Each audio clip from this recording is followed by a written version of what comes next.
За 7 сарын 7 сарын 9-нд хамтдаа уулзгаая. За. 7 шоу. Тэсэмэ. За өдрийн Өдрийн. Энд бүтээж чи юу ярих гэж ирж байгаа вэ? За татрын мэрэгсэн зөвлөгөөдийн чуулган 2024 тун удахгүй болох гэж байна. За энэ талаар бас одоо хүмүүстээ мэдээлэл өгөх үүднээс яриагаа эхлэе. За тэгээд энэ чуулган 2015 оноос хойш зохион байгуулагдсан бас анхны чуулганы санаачилж гардан зохион байгуулж байсан их чавлан дарагтайгаа ингээ ярилцаж сууж байна. Дэлхийн ертөнцид даяараа хүмүүс мэдээллийн маш их урсгал дунд амьдарч байгаа. Тэгэхээр хүн одоо үн цэнтэй энэ цаг хугацаагаа хаана юунд зориулах уу гэдэг сонголтуудыг өдөр тутамдаа хийж идэг. Тэгэхээр саяны одоо бидний энэ зохион байгуулж байгаа татрын мэрэгсэн зөвлөгөөдийн чуулган бол жил болгон болдог. Тэгэхээр энэ чуулган энэ жилийн онцлог нь татрын мэрэгсэн зөвлөхийн нэгдлийн 20 жилийн ойд одоо ухтаад олон улсын баг барал болгоод ингээ өргөтгөө зохион байгуулж байгаа юм онцлогтой. Нийгэмлэгийн одоо 7 сарын 9 зохион байгуулахын чуулган цагаа зарцуулах үн цэнтэй юу гэж асууж байгаа шиг тийм үү? Үнэхээр энэ цагаа зарцуулах үн цэнтэй ягаад гэвэл татрын мэрэгчлэлтэн татрын чиглэлээр ажиллаж байгаа хүн болгон энэ чуулганд сууж олон улсын татрын тогтолцоо эрх зүйн талаарх олон мэдээллийг авах зайлшгүй шаардлагатай. Ялангуяа одоо энэ дэлхийд дахинд өрнөж байгаа татрын өөрчлөлт шинжилгээний их хөвсөл донд биднээс л мэдлэг мэдээллээс ерөөсөө хоцрож болохгүй юм байна. За 2015 оноос хойш одоо чуулганыг тасралтгүй 9 жил зохион байгуулсан байна. За энэ чуулган бас нэг санхүү татврын мэрэгчлэлтэнгүүдийн бизнесийн байгууллагуудын санхүүгийн мэрэгчлэлтэнгүүдэд оруулдаг ийм оролцуулдаг ийм хүсэн хүлээдэг бас нэг арга хэмжээ болж чадсан байна. Тэгэхээр энэ чуулганыг анх санаачилж гардаж тэмээ зохион байгуулж байсан хүн бас одоо их жавхлан дарга маань одоо энэ эсдэх удаагийн чуулганда бас мунлайлаа дахлаад оролцоо явж байна. 9 жилийн дараа ингээд ороход бас нэг өөрчлөлтүүд их өөрчлөлт. 15 онд анх намайг чуулгана зохион байгуулж байхад энэ BEPS гэдэг юм бол яригддаг байсан. Тэр үед бол биднээс л одоо зөвхөн Монголын татрын тогтолцоо тийм нэгдсэн үртгийн албан татрын хүрээнд үүсэж байгаа асуудлуудыг биднээс ярьж ирсэн бол одоо бол биднээс л энэ олон улсад бий болж байгаа өөрчлөлт ялангуяа энэ манай Монгол улсад 2019 оны татрын багц хуулийн шинжилгээс хойш хийгдсэн одоо татвар төлөгчийн өдөр тутмын үйл ажиллагаанд нөлөөлж байгаа үн шийдэлтийн тайлан, мэдээлэл, харилцан мэдээлэл, солилцох тий татвараас зайлсхийхийн эсрэг дүрм гэх энэ олон шин зүйлүүд манай татрын тогтолцоонд ороод ирсэн. Тэгээд одоо бол олон улсд бол бүгдөө энэ татрын хууль тогтоомжийг нэгэн ижилсэл болгож их олон өөрмөл яваад л төвсөл. Тэр хөвслийг биднээс цагаат хөтөр мэдээллийг биднээс авах үднээсээ яг эдийн засгийн хамтын ажиллагаа хөгжлийн байгууллагын энэ BEPS-ийн асуудал хариуцсан ахлах зөвлөх Томас Болко манад мэдээлэл өгч чинь яагаад энэ хөгжиж байгаа орнуудын BEPS-тэй хөл нийлүүлэх ёстой гэдэг чиглэлээр ихтгэл тавина.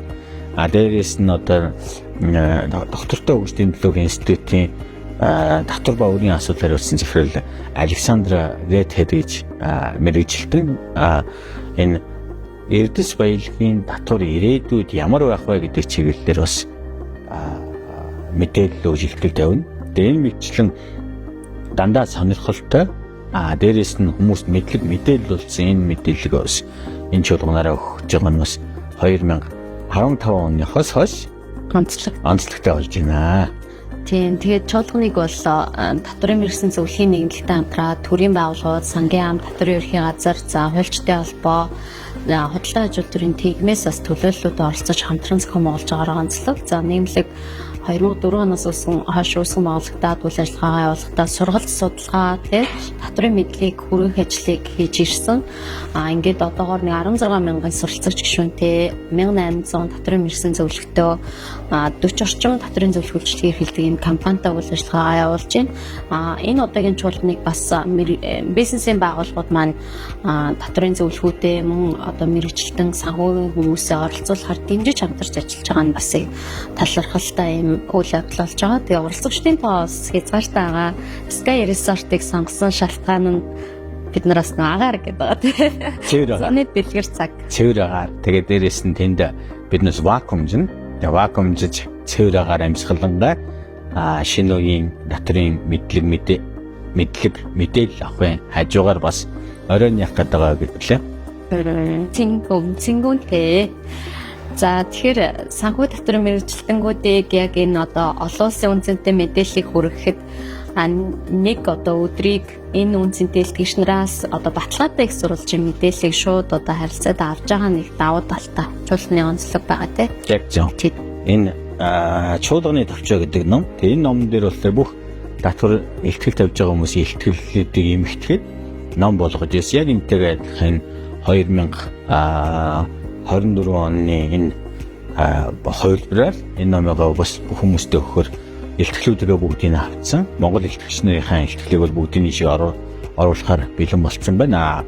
Гадаад илтгэгчнэрийн мэдээлэл нөгөө слайдуудыг нь ийшээгээ бас оруулна гэж байгаа. Энэ зарим хүний одоо ингээд ширээний ном болоод бүр ингээд Хоолой өндөртөө энэ баг музей тавихаар ном болсон байгаа. Тэгээд маш сайхан үнцэнтэй бүтээл ингээ гар дээр очих нэ. Одоо бол яг энэ чуулганы үйл ажиллагаанд зориулсан Convention CPT-ийн мэнгийн сайтыг ажиллуулж байна.